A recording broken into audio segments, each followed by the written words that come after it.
매일 아침 책 읽기로 하루를 시작하는 행복 습관, 미라클 독서입니다. 오늘 함께 읽어볼 책은 100년을 살아보니, 김형석 지음, 댄스토리 출판사 책이고요. 2021년 4월 1일 기준, 알라딘 기준, 인문학 주간 17위를 기록하고 있습니다. 목차 먼저 살펴보면 프롤로그 1. 똑같은 행복은 없다. 2.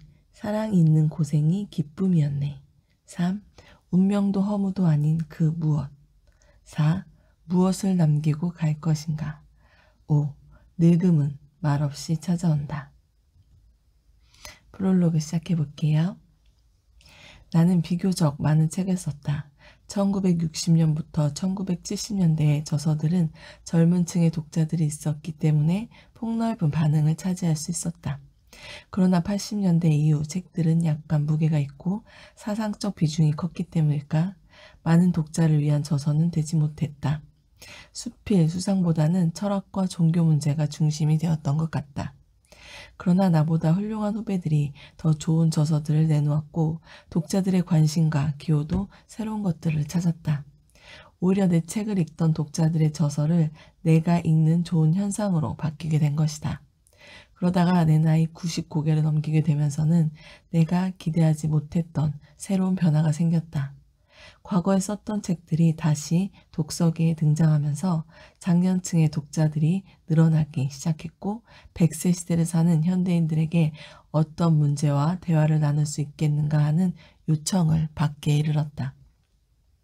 나도 오래 산 것이 헛되진 않았다는 위로의 심정에 접하기도 했다. 그래서 요청을 받는 대로 두세 권의 내용을 정리, 집필하게 되었다. 이 책에서는 장년기와 노년기를 맞고 보내며 인생과 사회에 관심을 갖는 이들이 더 늦기 전에 스스로의 인생관과 가치관을 정립하는 데 도움이 되리라는 과제들을 모아 정리해 보기로 했다. 문제를 먼저 제시하고 이론적 설명을 찾기보다 일상생활에서 부딪히는 문제들을 지혜롭게 판단하고 처리하는 삶의 지혜를 추구해 보고 싶었다.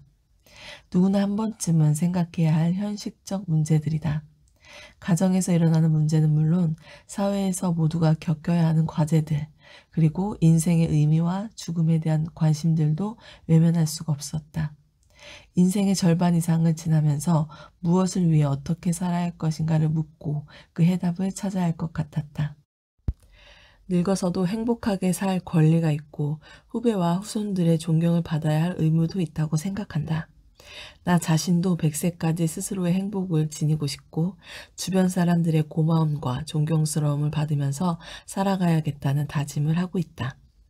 만족스럽지는 못하나 독자들과 대화를 나누고 싶은 마음은 간절하다. 책과 더불어 살아온 저자로서 한 가지 송구스러운 충고 아닌 공감을 위해 남기고 싶은 뜻이 있다.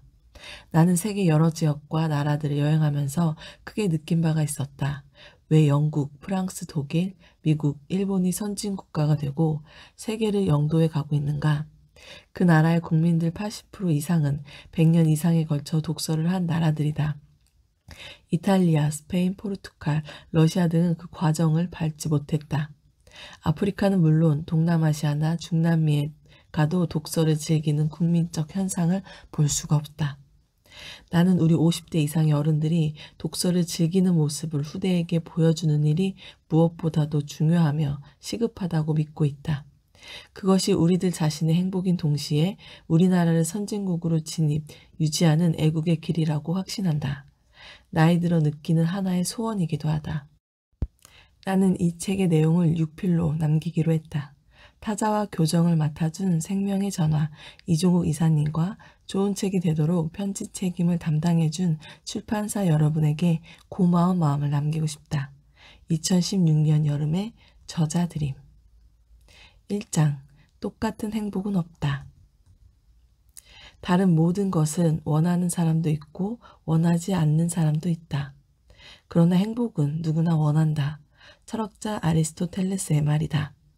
그러나 행복은 어떤 것인가 라고 물으면 같은 대답은 없다. 행복은 모든 사람의 주관적인 판단이며 같은 내용이라도 시간과 장소에 따라서 행불행이 달라질 수 있다. 모든 사람에게 꼭 같은 행복이 있는 것은 아니다. 돈 때문에 행복해지는 사람도 있으나 같은 돈 때문에 불행해지는 사람도 있다. 새해가 되면 복 많이 받으라는 인사를 나눈다. 그때의 복은 행운을 뜻하는 말이다. 선택과 노력의 대가로서 복이기보다는 공짜로 주어지는 복운이다. 복권이라도 당첨되었으면 하는 마음과 통한다.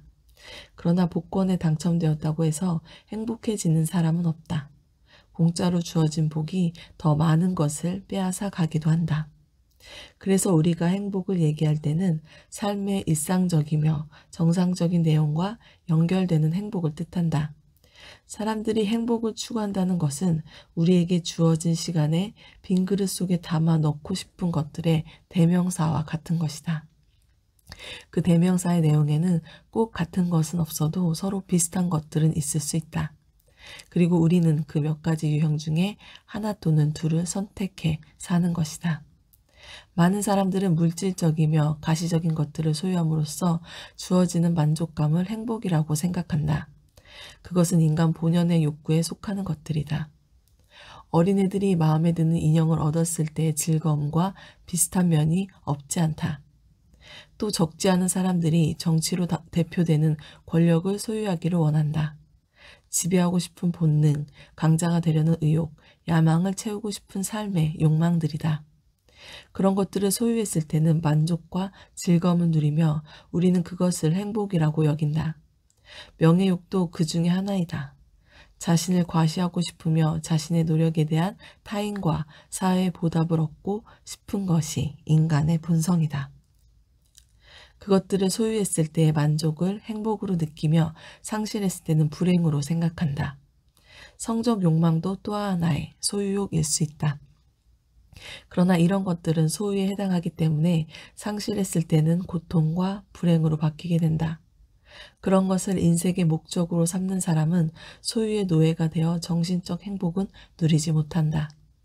또 더 많은 소유와 독점욕에 빠지게 되면 사회적으로 더 큰 고통과 불행을 초래하게 된다. 오히려 행복을 찾는 것이 더 큰 불행의 원인이 된다. 그래서 예로부터 인생은 빈손으로 왔다가 빈손으로 간다는 말이 진리같이 전해지고 있다. 그런 것을 인정하는 사람들은 정치적 가치를 찾아 행복의 차원을 높이려고 한다. 예술의 가치는 경제적 가치와 비교할 수 없다. 이탈리아를 여행하는 사람들은 미켈란젤로의 예술적 가치는 어떤 이탈리아의 기업가나 재벌이 남겨주는 경치적 가치와는 비교할 수가 없다고 말한다. 인류를 행복하게 만드는 정신적 가치는 말할 것도 없거니와 몇백 년 동안 이어져 온 관광 수입만도 막대하다. 1947년은 독일의 자랑스러운 시인 괴테의 탄신 200주년이 되는 해였다. 독일은 극심한 전쟁의 후유증 때문에 기념 행사를 개최할 여력이 없었다. 그걸 애석하게 여긴 전쟁의 적대국이었던 미국이 세계적인 기념 축전을 개최했다. 괴테의 정신적 영향력은 전쟁의 파괴력보다 높이 평가받아 당연한 결과였다. 20세기를 끝내면서 미국의 주간지 타임은 100년 동안 가장 위대한 업적을 남긴 사람을 선정한 일이 있었다. 과학자 아인슈타인이 선정되었다. 재벌가도 정치가도 아닌 과학자였다. 알렉산더 대왕은 한때 전 세계를 무력으로 점령했다. 그러나 그가 남긴 것은 역사적 기록에 그쳤다. 반면 대왕의 가정교사였던 아리스토텔레스는 조용히 아테네에서 강의하고 저술했을 뿐인데 그의 정신적 유산과 혜택은 2300년이 지난 오늘까지도 우리의 감사와 존경의 대상이 되고 있다. 이런 정신적 가치는 소유에서 오는 만족이 아니다. 창조자는 사회에 주기 위한 책임을 감당했고 우리는 그 가치를 공유하고 있다. 공간을 넘어서 시간을 초월해 인류가 공유하는 업적이다. 그래서 정신적 가치를 깨닫는 사람들은 인류가 남긴 업적의 혜택을 누리는 일에 동참함으로써 행복을 누린다. 맛있는 음식을 먹는 기쁨도 있어야 하나 음악을 감상하는 즐거움도 필수적이다. 또 이런 정신적 가치를 창출하기 위한 창작의 기쁨과 행복은 고급 자가용을 타고 좋아하는 사람들보다 높은 차원의 행복을 갖는다. 행복으로 가는 또 다른 길도 있다. 선하고 아름다운 인간관계에서 주어지는 행복이다. 널리 알려진 숲 지킴이라는 이야기가 있다. 직장을 구하던 사람이 예상 못했던 취직을 하게 된다. 넓은 숲에서 산불을 예방하거나 서식하는 동물들을 보호해 주는 일이다. 그 사람은 숲속에 있는 집에 혼자 살면서 아침부터 저녁까지 숲을 돌보았다. 몇 해 동안 숲속에서 자연과 더불어 살다가 한 가지 색다른 습관을 찾아냈다. 저녁 때 아무도 없는 빈집으로 돌아온다. 그러고는 부엌에서 식사 준비를 갖추고는 잘 정돈된 거실 식탁 위에 준비된 음식물들을 정성껏 차려놓는다. 그리고 다시 밖으로 나와 작업복을 신사복으로 갈아입는다. 넥타이를 매고 머리에 빗질을 한다. 새로운 구두로 바꾸어 신는다. 그러고는 거울 앞에 다가가 스스로 존경받을 만한 신사가 되었는가를 살핀 뒤에 아무도 없는 방을 향해 노크를 한다. 그러고는 마치 어서 오십시오 라는 인사를 받기라도 한 듯이 식탁을 향해 점잖게 걸어가 앉아서 조심스럽게 식사를 한다. 식사가 끝나면 점잖게 배웅을 받고 있는 듯이 출입문을 열고 밖으로 나온다. 다시 신사복을 벗어 걸어놓고는 작업복으로 갈아입는다. 그리고 거실에 들어가 식사를 다 끝낸 식기들을 정리하고 깨끗이 청소를 한다. 만일 누군가가 혼자 사는 집인데 무엇 때문에 번거롭게 불편한 일들을 하느냐고 물으면 그는 다음과 같이 대답한다. 여러 해 동안 숲속에서 혼자 살다가 후일에 인간 사회로 나가게 되면 인간의 자격을 상실할 것 같았다. 내가 인간 사회에서 살 때 언제 가장 행복했는가 하고 찾아보았더니 귀한 가정의 손님으로 초대받아 갔던 때였다는 생각이 났다. 저녁 시간만이라도 인간답게 살아야겠다는 생각으로 이런 습관을 창안해냈다. 영국 작가 키플링의 작품에 나오는 이야기다. 인간은 사회적 존재이다. 우리 모두는 사회 속에 태어났다가 사회를 떠나가는 운명을 지니고 있다. 그러므로 삶의 의미는 물론 행복과 불행도 내가 소속되어 있는 인간적 공동체 속에서 태어나고 주어지는 것이다. 그 공동체는 이성 간의 사랑일 수도 있고 가정이 그 기본 단위가 된다. 후에는 학교 생활과 직장으로 확대되기도 한다. 영향력이 적은 것 같아도 지역사회를 외면할 수는 없다. 더 높은 직책과 지도자의 위치를 차지하는 사람은 국가사회까지 인간관계를 넓혀갈 수 있다. 이런 공동체 생활을 하면서 선한 관계를 맺는 사람들은 행복을 느끼고 그러지 못하는 사람들은 자신과 사회의 고통과 불행을 더하게 된다. 사회생활에 있어서의 선한 가치를 추구해 가는 것이 윤리와 도덕의 권고이면서 의무이기도 하다. 아마 동양의 오랜 스승인 공자의 교훈도 한마디로 말하면 선하고 아름다운 인간관계에서 행복을 찾아 누리라는 뜻이었을 것이다. 공자는 그것을 어진 마음을 갖고 예절을 지키라는 정신으로 압축했다. 선하고 건설적인 인간관계는 열린 마음을 가진 사람에게 주어진 특전이다. 닫힌 마음, 즉 이기적이고 폐쇄적인 정신상태를 벗어나지 못하는 사람은 행복할 수가 없다. 그것은 후진사회와 선진사회를 구별하는 기준이 되기도 하며 많은 사람들의 행복과 불행을 가늠하는 사회 원칙이기도 하다. 한 가지만 더 추가하기로 하자. 많은 사람들은 행복과 성공은 동전의 양면과 같이 공존한다고 생각한다. 특히 나이 들수록 그런 사실을 인정하게 되며 남성들은 여성들보다 더 그런 현실을 인정한다. 실패한 사람에게는 행복이 없고 성공한 사람은 행복을 누린다는 사실이다. 성공은 무엇이며 실패는 또 어떤 것인가? 하는 물음을 남겨두기로 하자. 다른 하나의 행복론과 같은 비중을 차지할 수도 있기 때문이다. 그러나 성공과 실패의 객관적 기준은 있다. 나에게 주어진 재능과 가능성을 유감없이 달성한 사람은 행복하며 성공한 사람이다. 그러나 주어진 유능성과 가능성을 다 발휘하지 못한 사람은 성공했다고 인정할 수가 없다.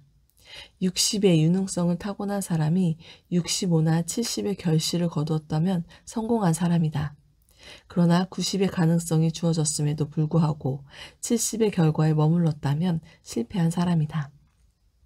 밖에서 볼 때는 같은 70이지만 그 자신의 삶의 가치를 따진다면 성공과 실패는 달라지는 법이다.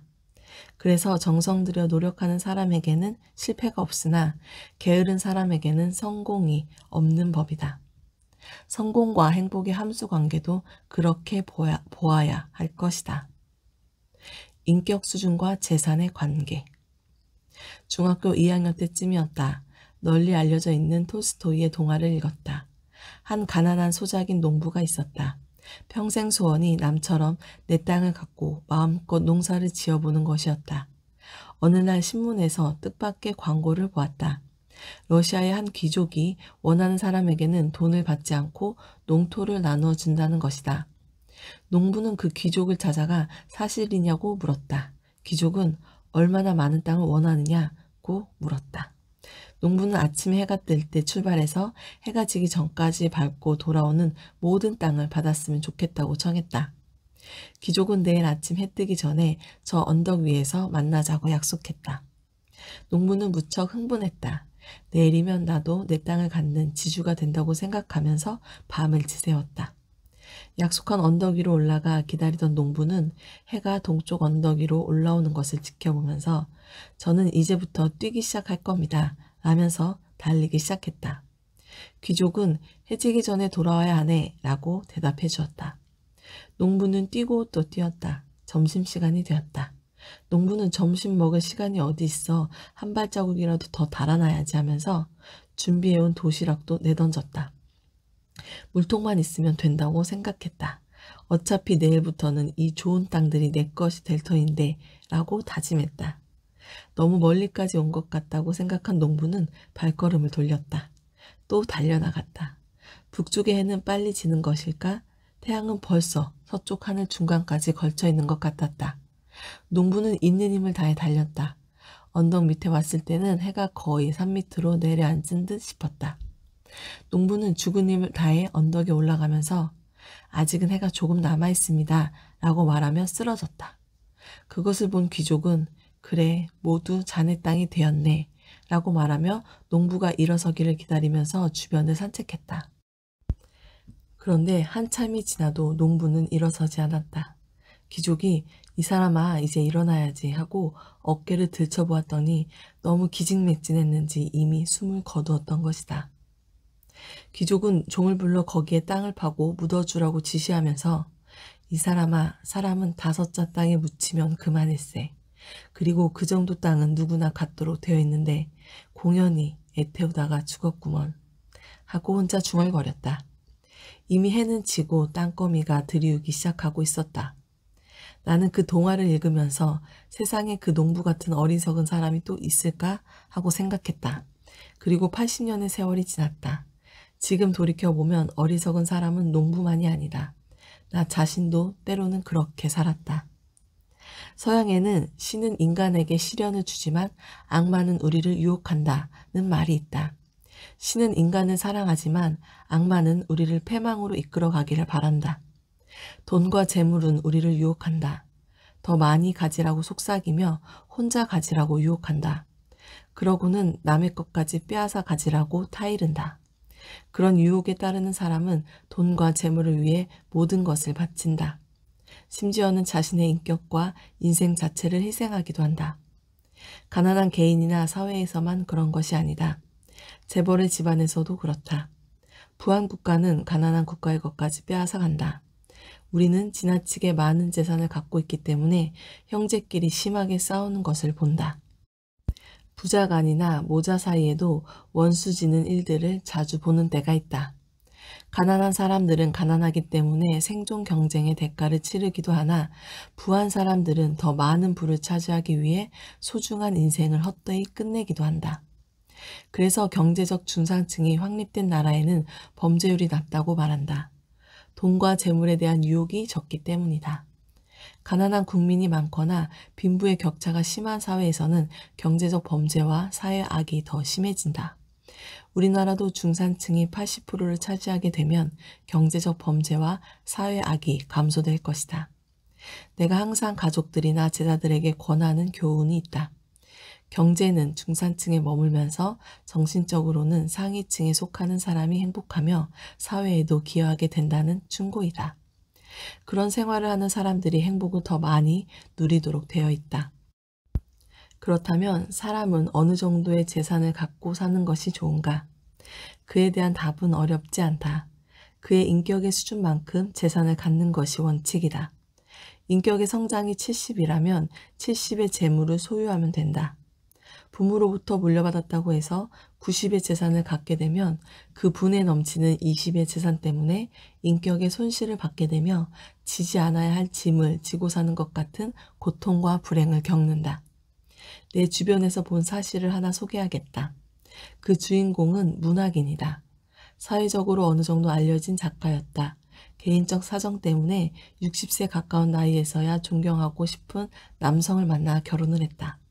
그 남자는 정치계의 거물이기도 하고 많은 재산을 갖고 있었다. 재벌로 불리는 사람이기도 했다. 전 부인이 암으로 세상을 떠난 뒤 몇 해를 지내다가 그 여인과 재혼을 한 것이다. 두 사람은 진심으로 사랑하고 있었기 때문에 재산에 대해서는 큰 관심을 갖고 있지 않았다. 그런데 전 부인의 자녀들은 계모가 부친의 재산을 노려 결혼했다는 생각이 지나쳤다. 결혼 초부터 그 때문에 노후의 행복한 가정생활에 그림자가 드리우기 시작했다. 그래서 남편을 진정으로 사랑하는 부인은 온 가족들을 모아놓고 선언했다. 나는 내 여생을 먹고 살 재산은 준비해 두었다. 초혼이기 때문에 내 자식도 없다. 내 친정 조카들 다 충분한 재산을 갖고 산다. 그리고 내 형제들과 조카들은 모두 미국에 살고 있다. 내가 책임져야 할 부모는 이미 세상을 떠났다. 산소를 보살펴 주기만 하면 된다. 나는 아버지의 재산에 관여해서는 일절 관여하지 않을 테고 아버지의 재산권은 너희들과 아버지의 뜻에 맡길 테니까 재산 문제를 갖고 말하거나 의견을 달리하는 일은 없었으면 좋겠다. 그리고 나는 너희들과 손자 손녀들을 위해 마음쓰고 도와주고 싶다. 남편 다음에는 너희들이 내 가족이니까. 그래도 아들, 딸들은 자기네들에게 돌아올 유산이 새어머니에게 갈 것 같아 아버지에게 유산 문제를 갖고 고달프게 항의하는 것이었다. 그런데 뜻밖의 사건이 벌어졌다. 11년의 결혼 생활이 행복하게 이어지는 도중에 갑자기 남편이 심장마비로 세상을 떠난 것이다. 73세의 건강한 장년이었기 때문에 정말 예상치 못했던 운명의 강가에 서게 된 것이다. 평소에 유산 문제로 마음 쓰던 자녀들은 새 어머니에게 언약했던 대로 재산에는 손대지 말라고 대들었다. 그 사태를 본 부인은 여러 가지로 생각을 거듭하다가 확고한 결단을 내리고 이렇게 선언했다. 아버지가 재산을 정리하지 못하고 세상을 떠났기 때문에 적지 않은 유산이 내 것으로 되었는데 내가 찾을 것은 다 찾아 가져가야겠다. 그리고 그 유산은 아버지의 뜻에 따라 보람 있는 일을 위한 사업으로 남길 테니까 앞으로는 법에 의해서 처리하겠다. 아버지의 유산이 너희들에게 가게 되면 아버지가 애써 모은 돈이 헛되게 사라질 것 같다. 나는 그렇게 되기를 바라지 않는다. 너희들이 내 뜻을 따라오면 협의를 하겠지만 지금과 같은 상태라면 나에게 올 유산은 내가 다 찾아서 아버지의 유지를 영광되게 키워가야겠다. 재산을 소유하기 위해 싸우는 전 부인의 자녀들에게 남편의 유산을 남길 수가 없었던 것이었다. 서울 서북 쪽에 가면 S대학이 있다. 그 대학과 중고등학교를 설립한 비여사를 오래전에 만난 일이 있었다. 그분도 내게 비슷한 얘기를 했다. 구한 말 때 물려받은 부동산이 있는데 그것을 자녀들에게 유산으로 물려주면 마침내는 남은 바 없이 사라지기 때문에 어느 정도의 재산을 나눠주고는 유경사업에 투신하겠다고 결심했다는 것이다. 자녀들 가운데 기업가가 있다면 모르겠는데 사유재산에는 한계가 있어야겠다고 믿었던 것이다. 내가 아는 MC의 경우는 좀 달랐다. 왕실에서 물려받은 재산이 많았다.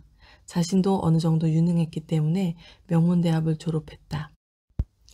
그러나 그 유산을 지키고 관리해야 했기 때문에 직업도 가지지 못했다. 67세가 되었을 때 나에게 하는 고백이었다. 차라리 그 재산이 없었다면 떳떳한 사회인으로 보람있게 살았겠는데 재산을 지키기 위해 자기 인생을 다 낭비하고 말했다는 후회였다. 역시 사람은 어느 정도의 재산이 필요한가라고 묻는다면 그의 인격 수준만큼의 재산이 있어야 한다. 그 이하도 문제지만 그 이상의 재산은 더 도움이 되지 못한다. 재산보다 귀한 것은 얼마든지 있기 때문이다. 만일 내가 기업을 하는 사람이라면 내가 개인적으로 소유할 수 있는 재산과 사회적 책임을 담당할 수 있는 공적인 재산의 경계는 확실히 할 것이다. 그리고 자녀들에게는 스스로의 인격과 기업가로서의 자격을 갖출 수 있는 능력이 먼저라는 점을 소홀히 하지 않을 것이다. 나는 적게 갖고 사회에는 많이 줄 수 있는 기업가가 진정한 기업인으로서 존경받을 수 있는 것이다. 그렇다면 나 같은 사람에게는 어느 정도의 재산이면 좋은가? 중산층의 일원이 된다는 것은 생활의 기초 필요 조건은 갖추어야 한다는 뜻이다. 가장으로서 가정을 꾸려가고 자녀들의 교육을 책임질 수 있는 재산은 필요하다. 그리고 여유가 생긴다면 어느 정도의 취미생활이나 여행 등을 즐길 수 있으면 더 좋을 것이다. 가난은 죄도 아니며 부끄러운 짐도 아니다. 그러나 남을 도와주는 사람도 많은데 다른 사람의 도움을 받으면서 산다는 것은 바람직스럽지 못하다. 나는 가난하면서도 애들 6을 키웠다. 내가 고생하는 것을 본 모친은 사람은 정직하고 열심히 일하면 모두 제 먹을 것은 주어지는 법이다 라고 말하곤 했다. 학교 문턱에도 가보지 못한 모친 자신이 그렇게 살았기 때문에 나에게 주는 위로의 충고였던 것이다. 지금은 6 애들이 다 성인이 되었다. 부자나 재벌가는 없다. 그러나 사회 중견층은 차지하고 있다. 내 딸의 얘기가 생각난다. 그 딸의 둘째 딸이 시집을 갔다. 사돈댁에서 혼인을 무척 원했다. 손녀의 시댁은 널리 알려진 정도는 아니지만 준재벌에는 해당하는 상위층이다. 모두가 재벌의 맏며느리가 되었다고 축하해 주었다. 내 딸도 처음에는 그렇게 생각했다. 그러나 10년 가까이 세월이 지난 다음에 내 딸이 하는 얘기는 달랐다. 온 가족이 경제의 노예가 되어 살고 삶의 가치를 재산의 다소로 평가하며 무엇보다 사위가 그렇게 고생하는 것을 보니까 가엾어 보인다는 것이다. 남은 딸애가 결혼을 한다면 가급적이면 부자나 재벌 가문, 정치가의 집으로는 출가시키지 않겠다는 소감이었다. 행복은 감사하는 마음에서. 인천에 있는 한 대학 교수는 행복학 교수로 널리 알려져 있다. 그 교수는 감사할 줄 모르는 사람은 행복을 찾아 누릴 수 없다는 지론을 강조한다. 나는 그 교수가 크리스천인가 살펴보았으나 종교적 신앙과는 관련이 없었다. 바이블에는 모든 일에 감사하라는 교훈이 명시되어 있다. 그 교수 자신도 누구를 만나든 2가지 특징이 있었다. 고맙다, 감사하다는 말을 아끼지 않는다. 그리고 언제나 미소를 머금고 사는 인상을 풍긴다. 나는 언젠지 모르게 우리 국민 전체가 감사하는 마음을 상실하고 있다는 사실을 느끼고 있다. 몇 해 전 서울 종로에 있는 한 세무사의 사무실을 방문한 일이 있었다. 나를 만난 세무사가 자기 사무실로 오다가 혹시 송기정 옹을 배웠냐고 물었다. 못 보았다고 했더니 조금 전에 그 사무실에 다녀가셨다고 얘기하면서 이제는 많이 늙으셔서 지팡이를 짚고 다녀가셨다는 것이다. 나는 별 생각 없이 그 어른께서 무슨 일이 있느냐고 물었다. 나보다도 연세가 높았기 때문이다. 세무사는 그분을 보내드리고 나서 자기 마음이 무거운 반성에 잠기게 되었다고 했다. 손옹이 찾아와 최 선생 바쁘지 않으면 나를 좀 도와줄 수 있겠어? 내가 요 사이에 어디서 상을 받은 것이 있는데 상금도 생겼다고. 그래서 공짜로 생긴 돈이니까 세금을 먼저 내고 써야겠다는 생각이 들어서 찾아왔는데 좀 도와주었으면 좋겠어. 라고 한 것이다. 세무사가 선생님은 연세도 높고 직업이 있는 것도 아니니까 신고하시지 않아도 괜찮습니다. 라고 했더니 그럴 수는 없지. 내가 지금까지 한평생 얼마나 많은 혜택을 국가로부터 받고 살았는데 세금을 먼저 내야지. 내가 이제 나라를 위해 도움을 줄 것은 아무것도 없지 않아? 이게 마지막이 될지도 모르는데. 라는 대답이 돌아왔다. 최 세무사가 그러면 도와드리겠다고 말하고 계산해 보여드렸다. 그 계산서를 살펴본 손홍은 그것밖에 안 되나? 그렇게 적은 돈이면 내나만 하지. 좀 더 많이 내는 방법을 바꿀 수는 없나? 라고 요청해 왔다. 세무사가 다시 법적으로 가장 많은 돈을 낼 수 있는 방법으로 계산해 드렸더니 이제야 만족하면서 됐어. 그만큼은 해야지. 그래야 마음이 편하지. 라면서 정리하고 돌아갔다는 설명이었다. 손옹이 긴 복도 저 끝까지 걸어가는 것을 엘리베이터 앞까지 배웅해드리고 오면서 생각해 보니까 나라가 없을 때 사신 분들은 우리와 생각이 다르구나. 나는 한 번도 대한민국의 혜택을 받고 있다는 것을 생각해 본 적이 없는데 라는 반성을 하게 되었다는 것이다. 나는 그 얘기를 들으면서 얼마 후에 책임 맡은 강연의 생각이 떠올랐다. 고당 조만식 선생 순국 기념 강연이었기 때문이다. 나는 평양에서 해방을 맞았기 때문에 그 당시의 사정을 비교적 가까이서 보아왔다. 김일성이 정권을 장악하긴 했으나 국민들의 지지는 받지 못했다. 특히 서북 지역은 기독교 신도가 많은 곳이어서 공산당 정권을 용납하지 않았다. 김일성이 아무리 강조해도 조만식이 비판하거나 반대하면 국민들은 고당의 뜻을 따르곤 했다. 그렇다고 고당을 제거할 수는 없으니까 김일성은 그를 평양 도심지에 있는 고려호텔에 연금해 대외 관계를 단절시켰다. 부인만이 허락되는 날에 면회가 가능했을 뿐이다. 홀로 서울에 와 머무는 고당 사모님에게 들은 이야기다. 한 번은 면회를 갔더니 선생께서 앞으로 한 번만 더 오고는 다시 올 생각을 하지 말라고 충고했다. 뜻밖의 지시에 놀라 왜 그러시냐고 물었더니 세상이 빨리 변하고 있지 않느냐면서 다음번에는 마지막이 될 것이라고 말했다. 비통한 마음을 억제하면서 마지막 면회에 갔다. 선생은 두 가지 뜻을 전했다. 나는 어쩔 수가 없으나 밑에 애들은 자유가 없는 이 땅에 머물게 할 수가 없다. 그러니까 당신이 데리고 38선을 넘어가라는 명령에 가까운 지시였다. 그리고 이것도 가지고 가라면서 커다란 흰 봉투를 내주었다. 무엇인가 물었더니 가보면 안다고 말했다. 사모님이 떨어지지 않는 무거운 발걸음으로 돌아와 봉투를 열어보았더니 당신의 머리카락을 잘라 넣은 것이었다. 이 다음에 당신이 세상을 떠나게 되면 빈관으로 장례를 지낼 수는 없으니까 유품으로 남겨준 것이었다. 물론 고당의 서거가 확인된 후에 그 머리카락으로 장례 절차를 밟았다. 나는 두 선배의 마음을 되새겨 보면서 나 자신의 부족함을 마음 깊이 되새겨 보았다. 고당은 내 중학교 선배이기도 했고 존경하는 스승이기도 했다. 이렇게 지켜온 대한민국이다. 그런데 조국을 위해 아무 일도 못하면서 대한민국에 대한 감사의 마음까지 저버렸다면 어떻게 됐겠는가? 우리들 자신에게 물어보자. 내가 대한민국을 위해 한 일이 무엇인가? 그러나 내가 누리고 있는 이 모든 것을 누가 베풀어 주었는가라고. 나는 아무런 도움을 준 일이 없는데 이 고속도로를 자동차로 달리고 있지 않은가?